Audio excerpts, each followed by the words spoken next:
things.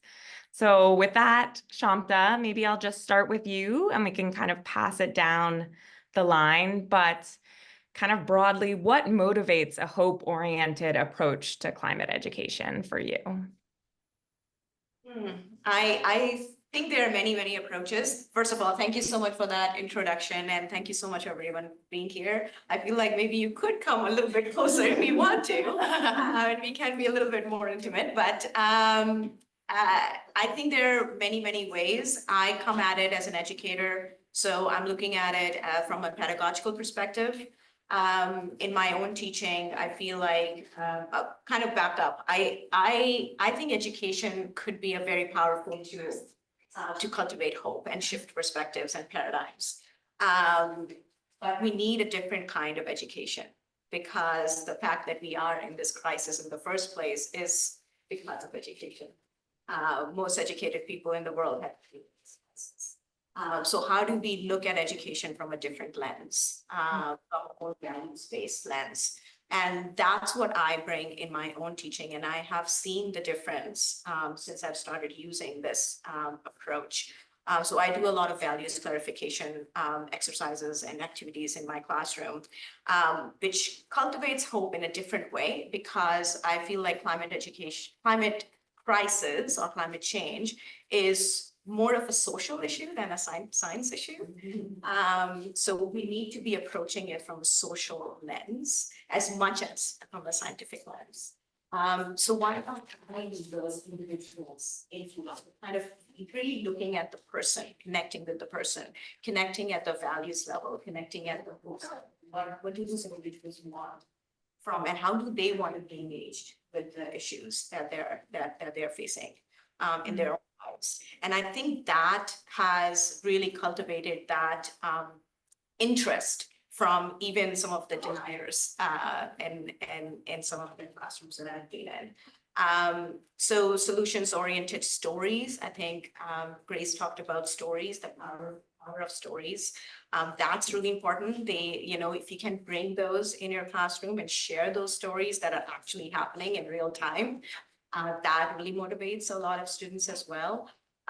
So I think, and another thing I would say is bringing in more trauma-informed pedagogical approaches too, because a lot of the youth are facing the emotions and the anxieties that are coming on with the climate crisis, actually not just climate crisis.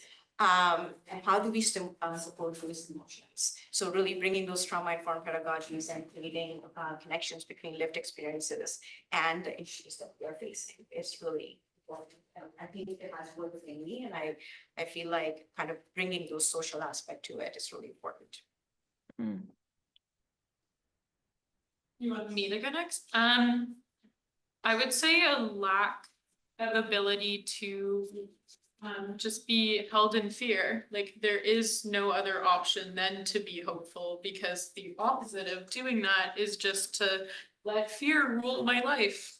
And in my work, in my research in the Western Arctic is actually the portion of the Arctic that's warming at 4 times the rate of the global average. We are seeing massive destruction, leak of drilling fluids, which were held in these sites. That's what I study, drilling waste sumps. And so it's really depressing. Day after day, you're just watching these oil and gas execs get away with like destroying the earth, and we don't have any power to like hold them accountable in a way. And there is no other option than to be hopeful, and then to look at the good in things and look at what we can do and have power in coming together, because the opposite is despair and like inability to act. And that's not how I could exist in this world. So it's definitely out of necessity.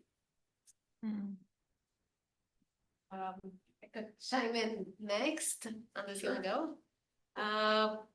Yeah, so I think I came across board games quite serendipitously as a medium to foster hope and agency. And what's been beautiful about that is it gives people a medium for conversations.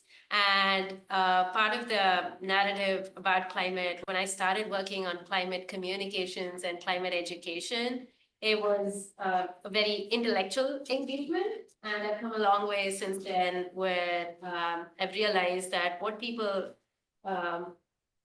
want is not just the techno-positive solutions, which we need and we must continue to do, but also kind of a way or a framework to integrate everything that they're experiencing, whether that's social movements, political movements, their own personal journey, their own careers, and their interactions with their community. And I found that board games of different ways, they kind of, because of their playful element, encourage people to be positive, but not positive kind of blindly. I think there was this poster upstairs about kind of climate doom and hope where you're just patting yourself in the back and saying everything's all right is not a good kind of hope, but a hope where you still want to win the game, but you have to be hopeful to win. And so I like that framing and that we. The grounded hope. Yeah. The social science really says that that's the key right there, that sweet spot. Really cool.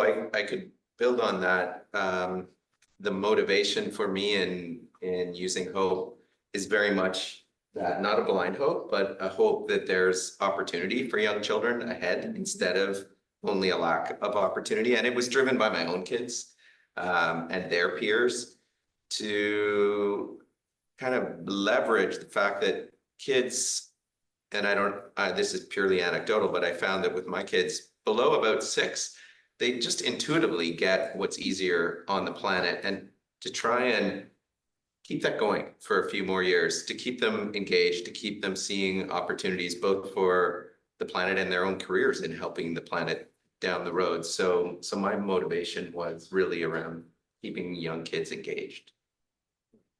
I love that. Yeah, and I'll just chime in because hope is a massive part of my work as well, as Kshamta has seen many, many times. But I was actually at a different conference today speaking also about youth climate engagement, because in my work, I'm building out the City of Toronto's youth climate engagement strategy. And similar to kind of what you're all saying, like it's also a recognition that we are doing this work from human bodies. And our bodies dictate so much more than we know. And like, we're really starting to understand the role of the nervous system and somatics in all of this. But if you're in class and you're kind of seized up in freeze or flight or fight, you're not going to learn. You're not going to be open and curious. And so like there's a need for kind of an embodied safety. For a long time, I've been describing my work as joyful community building, and I didn't have the words to articulate it then, but now I realize that to have joy, you have to have safety. You have to feel safe in the room. And part of the way that you feel that is, yes, one, that there's hope, and 2, that someone else is sharing kind of really present with you and in this with you. And like your educator is also maybe admitting what's hard for them, but also what brings them that joy, and that we can hold both. And talking to young people, like if I scratch away the nihilism, just immediately burst out dream and excitement for the future. It's kind of shallow, the nihilism and the hopelessness. There's this profound want to be alive and to thrive and to nourish, but we have to be able to invite that out over and over again. And I'm having such fun doing that through queer young adult romance novels, because I can do the hard stuff. I can have that in the story, there's space, but I can have so much joy and love and connection as well. And that's just the truth of climate. It's terrible and it's beautiful, and I'm still happy to be human and alive and doing the work. So it's, yeah, being able to hold all of the things at once. Abhirami, maybe I could ask you for our second question, kind of, how do you implement this hope? And you can get, I love when you talk about the board game and just shine with it. So feel free to get into the weeds if you want to. But yeah, how are you doing this pedagogically? What does this look like in the classroom or in the library? And then once again, maybe just in the room, folks, if you want to jump in and add however you'd like. So how does this let me start backwards. How does it look like in the classroom? We're yet to find out. So that's part of what we're experimenting with, trying to see if this is just kind of blind hope on my part that it will work in the classroom or if it's going to take more work. So that's part of the research that I'm doing in this project. How does it work outside the classroom? It's been so fascinating to have people bond over a game. So there are a few different ways that I do these board game sessions. One is just open to the public, and I don't just do the game that some of you saw across on the pool table down there. I'm going to be there tomorrow also, if any of you want to stop by at the billiards table to play a climate change board game. This one's pretty involved, but I also have a collection of board games that I now take to the public library sessions. So depending on how familiar people are with board games and how comfortable they are with investing time in learning it, I have a whole array of games that I can use. So it's not like Daybreak is my Swiss Army knife. I'm now building more games in the collection. So I'm not this Daybreak lady, I'm the climate games lady. And so it's been really helpful to understand where people are coming from, what they want to learn, and what they're focusing on. So in public settings, what's helpful is to have a variety of games and tailor it so it's suitable not just to all age groups, but also all levels of familiarity when it comes to board games. So I see people who come in who've never played even card games. And so they want something that's easy to learn. And then some people come in, they're like, we love playing Catan. We spend our weekends playing board games. And so at these board game, I do sessions at like the board game stores in Vancouver. And so in those places, people pick up the game pretty quickly, but they learn so much about climate change. They don't know a lot about carbon emissions. And the people who come in knowing about climate, they're just always fascinated by the fact that the game can keep all these pieces together in their head, which is what I was struggling with, which is why this game was like a gift to me, because I was thinking about all of these frameworks and lenses to look at climate action. And where do I fit in? Where does my career fit in? And all of this. And I felt like I could put all of them on one page, literally with tokens, and say, hey, these are the people working on climate mitigation, which is what we're trying to do globally. These are the solutions that you do where you're trying to adapt and build resilience and do community building work. And these are all the causes of climate change. You can literally on the board see the temperature going up and see the emissions being generated. And these are the people doing regenerative work, whether that's literally maintaining forests or other kinds of regenerative society movement building. And I could put all of that and be like, this is how you can zoom in and zoom out. And so that's been really helpful as a tool. And when I do it with focus groups, where I invite specific people who work on different aspects of climate action to come together in a room and have dialogue, what's really interesting, or what I'm trying to document through that process, is the insights that they come to. In those sessions, I'm really not there to do anything or to do the teaching. I'm just there to observe. And these people have learned the rules, they're playing, and they're really in a state of flow. And they have all these amazing insights about, hey, well, to give you a sense, like people play the game, it gets pretty dire, and they realize how the energy transition, even the technological aspect of like switching all our energy sources from dirty sources to clean sources is not an easy challenge. Just that physical realization is super amazing to capture. And the same thing applies to other aspects that people are working on. They're always protecting their communities. When my son plays this game, he's only 5.5 years old. And so when he's doing this, it's very visceral to him. He doesn't want to so you only lose one of these games when you have 12 communities in crisis. But when more mature players play it, they're like, hey, we let our communities go up to 8 or 9, and then we can tackle that problem. But when children play it, they're looking at it and they go, I don't want to put even one of my communities in crisis. They're really like thinking about those tokens as people. And it's so interesting to observe how different people come at it. Some people are obsessed about the thermometer. They really don't want the temperature to go up. So that's their strategy. And it's so interesting to observe the different ways in which it plays out. So you have so much time, Grace. I'll pass it on to the others to chime in about how you're incorporating this in the classroom and outside the classroom. Yeah, I don't really work in classrooms. I'm a student myself.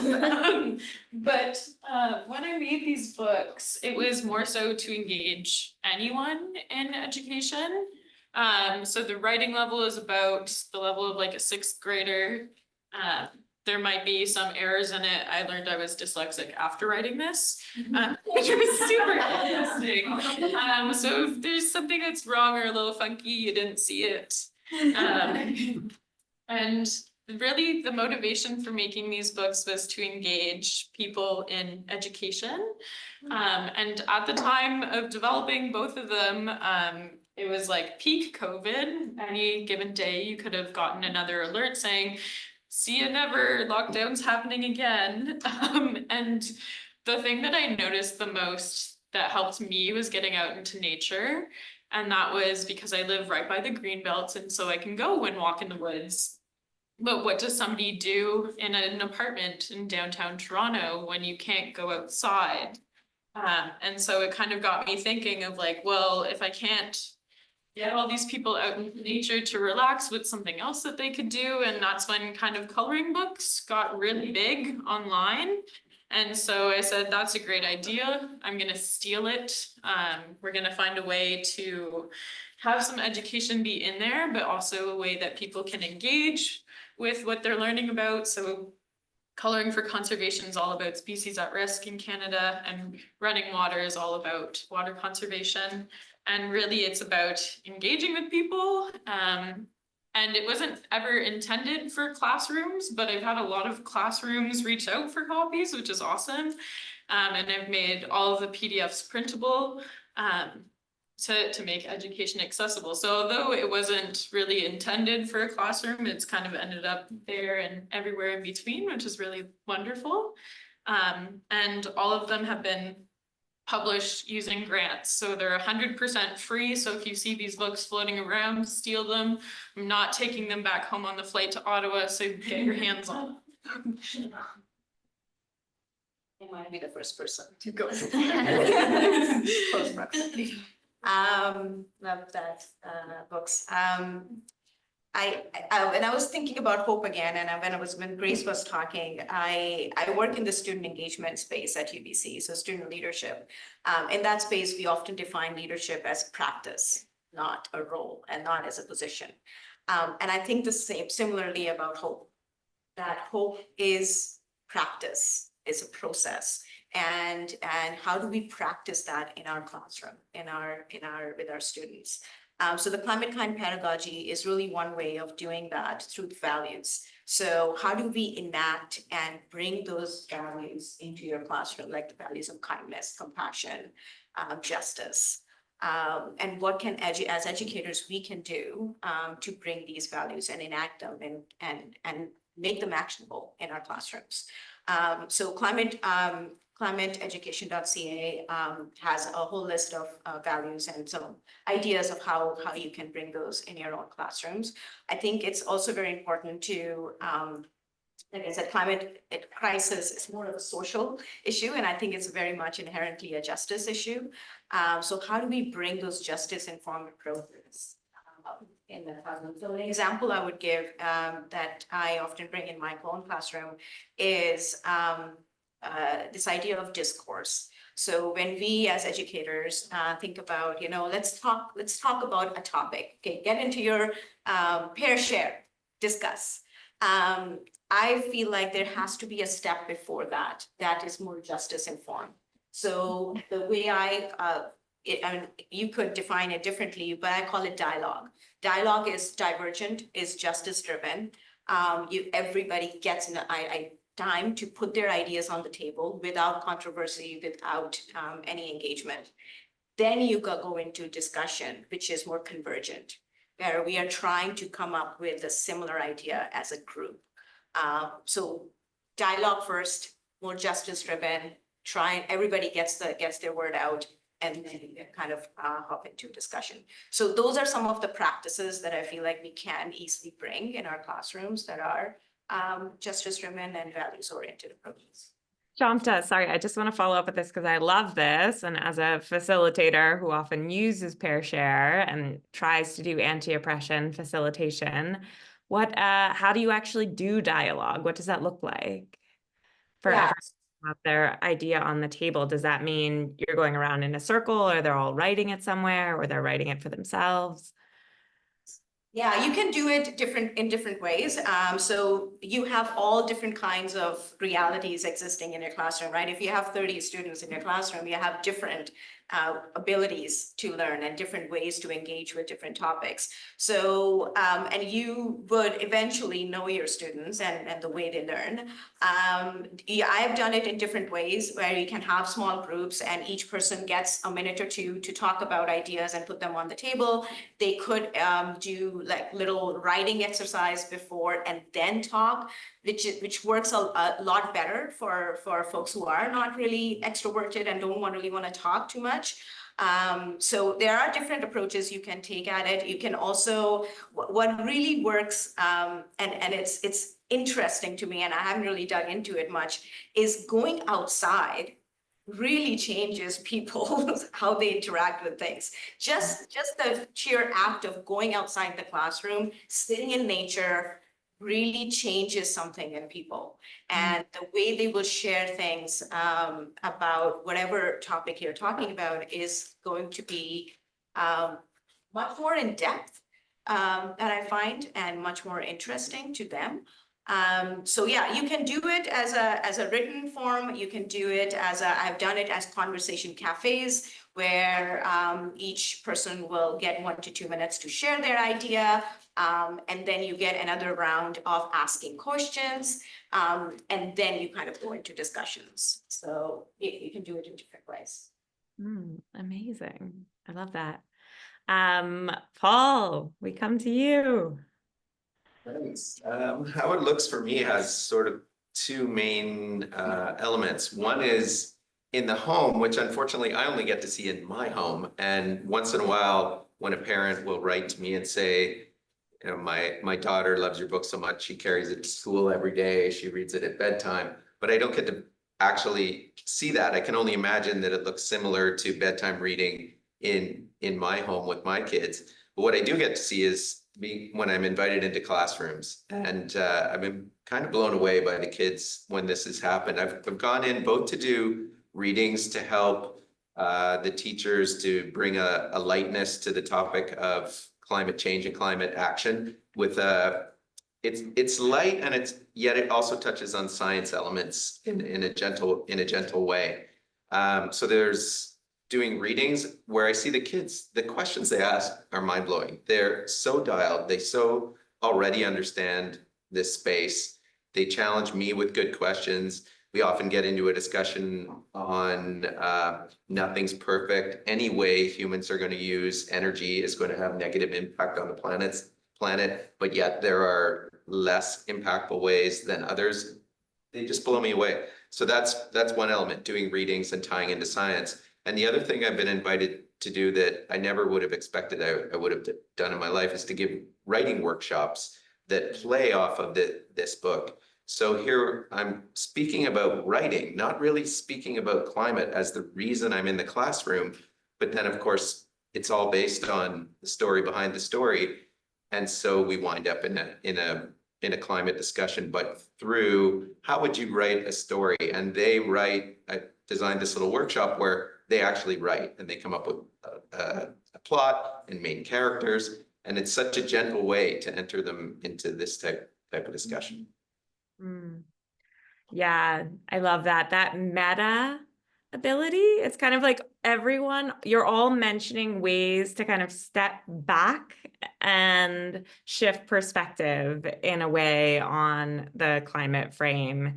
And kind of for me, what that reminds me of, Kshamta, is like the classroom. I love that insight that when you leave, the classroom is still kind of this sense of like teacher at front, we're here to learn, and we're performing roles, and there's a power dynamic inherent in it. And so I feel like there's such a drive in this day and age to kind of perform and show up and be on and do these things. And I know there's so much pressure everywhere. And so when you can create these spaces where people feel like human, and like they're being held as humans. And again, that's what you kind of are all getting at. And Kshamta, I love this idea of bringing values in and meeting folks there and just saying like, look, I care about you. I've spoken to thousands and thousands and thousands of young people on climate. And honestly, what I'm usually just telling them over and over again is I see you and you matter and you can make a difference. And I'm doing that in my words, in my actions, but just like again and again and again, because I think one, we all want to hear that all of the time. Like there's such a fundamental loneliness and sense of, am I doing something meaningful in life, and anxiety about the future, and just a reminder that you are seen and that you matter is, I think, kind of the work. I just love doing that. And I was going to say, for me, the pedagogy that I find really useful, and I would encourage you folks to try or work in, and I'm super happy to, I give a ton of workshops, so I'm happy to potentially do one with you or for you if this sounds interesting. But the social science is very clear that what we believe about climate shapes our actions and our emotions more than what is objectively true. So literally, what we believe about climate will become what our climate reality is. That's why story is so profoundly important and shifting what we think is possible and who we are to each other. And so my research is obviously on fossil fuel industry misinformation. And so I kind of show how the fossil fuel industry has told us stories that are not true. And when you give youth and students the sense that there's not one story and it's not cemented, that even if you just loosen it a little, it can be revelatory. And one of the ways in is I talk about influencers. What is an influencer? And I find all the way down to 8 years old, young folks really understand what an influencer is. And so I'll ask, how do they influence? Why do they influence? Like, why are they effective? And it's trusted messenger. People don't know that they're selling something. They have a big platform. They're affirmed by other people. And I'm like, guess who else is doing that? Like, Exxon is an influencer. Exxon is an incredible influencer. And what is the story that they're telling? And then I kind of talk, can youth be influencers? How do youth influence culture in ways that are so profound and fast? The way that even slang changes in a year, that's because young people are changing it. And that's how fast we could change our climate stories, which could change our reality. But we need to challenge that kind of really toxic story. Like, we know now more than 30% of young people just think there's no hope.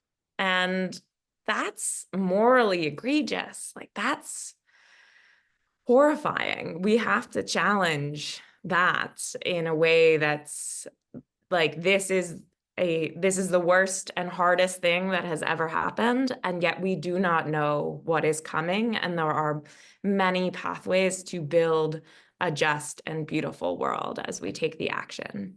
So even just kind of talking about influence and fossil fuel industry misinformation and thinking about stories, I call it kind of inoculating against climate despair, kind of telling young people how powerful actors want them to feel apathetic. And then when they encounter those stories in the wild, they're kind of protected against them. So I build on your influencer point. yes, please. Was another realization for me when I started this project is that kids are massive influencers of their parents. So even though the parents may be stuck in the mud or not changing because it's expensive or inconvenient, or they don't have time, or they're too stressed, if their children want them to change, they change. And they'll even spend an incredible amount of money to make their kids happy to change. So yes, it's a bit almost what do you want to call it, diabolical or is to go to the children with stories like this so that they start asking mom and dad some hard questions. I've had parents come up to me and do this, see if you recognize it, where they go, thanks. Thanks I just made. And I'm like, was that a genuine thanks, or was that, what do you mean by thanks? They're like, thanks, I have to buy a heat pump, or thanks, I have to buy an electric car for my next car. I'm like, I make no apologies. If your kids convinced you of that, you're welcome. That's awesome. Yeah. I mean, we know that that's true. Corporations know that that's true. That's why they've placed the candy and the cereal at that level. Those are nag buys. It's like literally a corporate tactic, is like put it at child eye level so they'll tug on their parents' hands. So that's nice, Paul, that you've reclaimed that tactic in a more generative way. I feel like there's still so much more to extract. So can maybe someone in the room see, are there hands for your own questions? I know there's one in the Zoom chat at least. Does anyone else have questions in the audience, or should we keep rolling? Okay. I'm not seeing any questions, but I am a floating head, so someone let me know if I'm wrong. Well, maybe why don't I Oh, yeah. There's Can you hear me? Yes. I just wanted to ask you, Grace, if you could talk a little bit more about your inoculation idea and whether you think it's working. Yeah, so the inoculation idea is coming out of public health background. They coined the phrase, and the misinformation scholars have been taking it up as a way to say, if you give kind of a weak version of the toxic message to youth early and tell them that it might be coming for them, they have empirical studies that works. And I was curious if that might also work for apathy and despair. Like, if we tell folks that people will be trying to make them feel apathetic or despairing, does it help protect them against apathy and despair? And I'm still typing up my research and collating it. I ran some cool workshops, but early indications are, yes, profoundly that. And this was inspired a bit by the Truth Anti-Smoking campaign, if anyone has heard about that in the US. But it was young people designing these guerrilla ads to challenge the tobacco industry. And rather than telling young people not to smoke, what they did is they actually exposed how they were being manipulated by the tobacco industry. And again, empirical evidence showing a massive drop in youth smoking rates, because youth were like, well, you're the man. Like, I'm doing this to escape the man, but you're the man. And I think it's a fundamental gap how little we hold corporations' feet to the fire when we're always like, governments are failing us, governments are failing us. And of course, in my research, I know that for 60 years, in every possible way, Exxon has been trying to trip the government taking any action on climate. And I'm like, this has to be part of the story. We really have to like continually be holding up how corporations are planting these stories deep in our public.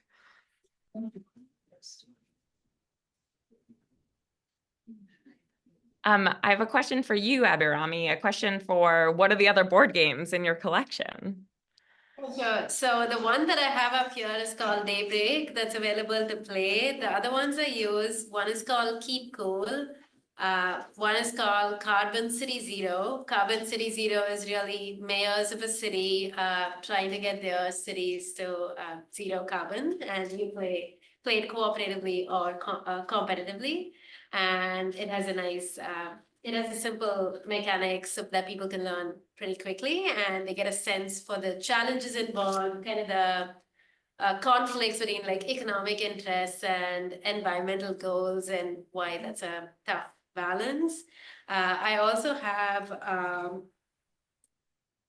Carbon Dioxide Second Chance, which I mostly don't recommend except to like super advanced board game players. The whole game is really literally the transition from fossil fuel-based energy generation to solar, wind, and other clean energy sources.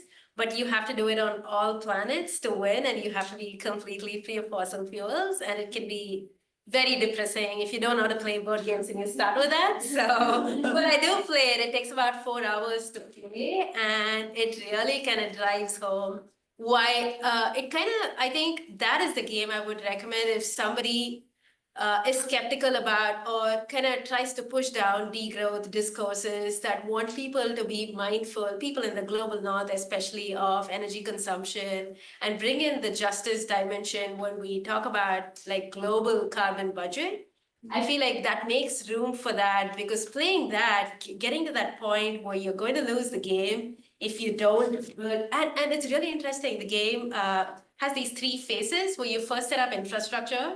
Then you first propose a project, then you build infrastructure, and then you build your power plant. And there are lots of incentives you earn when you propose the project, but don't really get around to making your power plant. And it kind of models all the different ways in which it's easy to greenwash the energy transition, where you're not really going through all the way to the end, but you only win the game if you like make enough power plants for the whole world to become green. So that's another one. I also have small card games, which are out of the Smart Applied Research Group at BCID. One just describes or helps you understand how the electric vehicle energy management system works. Kind of when you plug in lots of electric vehicles to a charging station, how does it balance and charge them all? So each of you owns instead of a petrol station, you own electric vehicle charging station, and the person who charges the most vehicles and has them drive away quickly wins the game. And so you get the sense of, oh, so this is meant for electrical engineers working on the simulation aspects of it, but it also helps people who own cars understand how that works. And there's another one on smart microgrids, which is also quick. If you played the card game version of Monopoly Deal, it kind of plays like that, and it teaches you about microgrids. And so what else am I forgetting? There's Keep Cool, which I don't know if I mentioned. I did. Okay, so Keep Cool, Carbon City Zero. I'm sure I'm missing a few, but it'll come to me. Okay, I think that was amazing. That was super helpful. I would love to, 1, continue opening it up for questions, and then 2, just